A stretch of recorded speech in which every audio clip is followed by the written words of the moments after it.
So I decided to do 2 videos in a day just to follow up on what I just talked about as far as the grief and things like that. There are a couple, I guess, quotes that somewhat help me understand better, and sometimes they help others understand.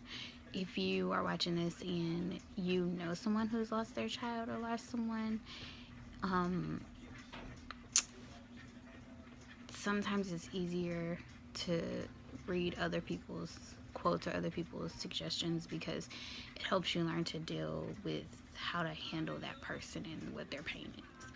So one of these that I liked is, it says, "A child's death forever changes a family and those who love them. The experience of grief is lifelong. It does not go away after a while or a certain amount of time. Yes, it softens sometimes, but always there is a place in your heart and soul that yearns for that child," which is beyond true. It's something that's unexplainable, and it's okay.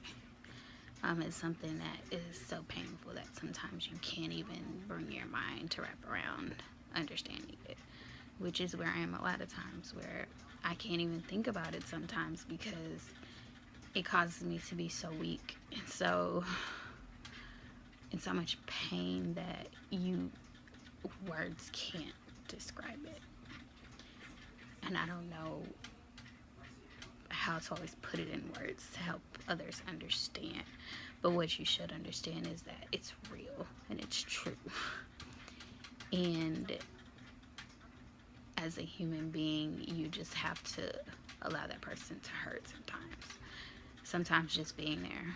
But sometimes we don't want to be touched. Sometimes we don't want to be talked to. We just want to be left alone as a mother and grieve and cry and hurt, and that's okay. Don't take it personal. Don't take it to heart.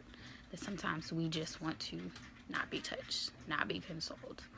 We just want to sit with our child's thing or the memory or their picture and just be in that moment, and that's okay. And sometimes you have to let us do that without taking it to heart or personal. Another one I'm going to give you, and then I'm going to give you a positive one, is the grief of a grieving mother is the most intense grief known. When a child dies, parents feel that a part of them has died, that a virtual and core part of them has been ripped away. The grief caused by their child's death is not only painful, but profoundly disorienting. Children are not supposed to die. Their parents are forced to confront an extremely painful and stressful paradox. They are forced with a situation in which they must deal both with the grief caused by their child's death and with the inherent need to continue to live their life as fully as possible. Beyond true. There is guilt for moving forward, and there's pain to not understanding why. The question why, I don't know if it ever goes away. Some mothers have told me that it does. Some mothers say that it doesn't. What I do believe is that at one point God will reveal to you why you lost your child, why everything happened, because it does happen for a reason. Why you had to go through the pain that you had to go through for the reason to build you to be who you're supposed to be. I know that part of my reason is to help. I know that my son was special. I know that he brought love and happiness to everyone that interacted with him. And even though it was only 4.5 years, everyone that ever met him loved him instantly and took to him and loved on him and loved his hugs and his kisses. And I know that his purpose, even though it was a short purpose, was to give love and happiness to others, to brighten somebody's day, no matter what they were going through. And that's something that I genuinely believe that he did, and I've heard from numerous people that he actually did do. And that makes me okay at times. And it still makes me mad because I feel like he was taken. He was such a happy baby. He was such a happy kid. He was such a loving kid. We have so many kids out here that are in pain, that are going through so many things, that don't have love, they don't have passion given to them, they don't have care given to them, and they're hurting so bad. And to take, it's not even children, people, grown-ups who are evil, who are mean, and they're still here. And my baby was sweet and loving. I know those aren't things that you're supposed to say, but those are things that a lot of us feel. A lot of us. From the groups that I've been in, from the mothers I've talked to, the feelings are natural and normal. But sometimes we do have to ignore our flesh and let our soul take over what it's supposed to be, and let the Spirit of God take over our flesh and give us that understanding that we need.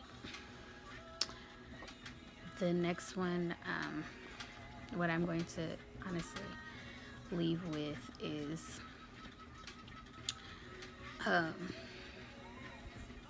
it's by someone, Real Talk Kim. She's a preacher, and this is something that I took to and I really liked.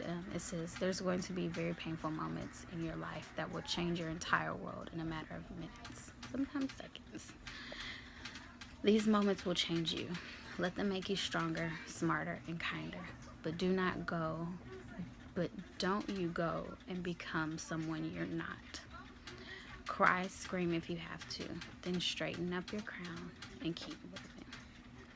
It's not that easy, I know that for a fact, to keep moving, to keep pushing, but we have to. We have to. Because you woke up this morning, you have a heartbeat, you have a purpose. A lot of times the pain that we go through is your purpose.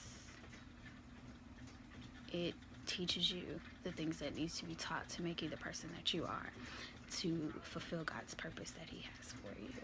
No matter how painful, no matter how hard it is, that there is a purpose for everything. God allows everything to happen for a reason. We just have to tap into what that reason is. And a lot of times that means we have to be still. We have to literally be still and listen and pray and meditate. And one of the things I can say is very helpful through my pain is being by myself in my thoughts and meditating on what God is showing me and telling me. Because for me, He has been. Since it happened, He has been. Whether I want to accept it or do it at that moment, He is. He has been showing me and showing me and showing me. And some people He hasn't showed yet, and that's okay. But you have to be in the right frame of mind and in the right, I can't say you have to be in the right frame of mind. You just have to be right in your spirit. And even then, I haven't been right in my spirit until lately. I haven't been spiritually where I need to be, but He hasn't left me. He has stuck with me. He continuously is showing me. He's continuously giving me strength through that. And that's what we have to understand and believe. And I know I said the last one was the last quote, but this is what I'm going to end on here. And it's a prayer, somewhat of a prayer that I found that I liked. It says, Dear God, give me the strength to trust in you despite of what I'm going through. I'm tired of surrendering to my problems, and I'm ready to surrender to you. Give me the faith to know your pain, to know your plans, are greater than my pain. Amen. I hope this was helpful and it gets someone through what they're going through. Have a great day.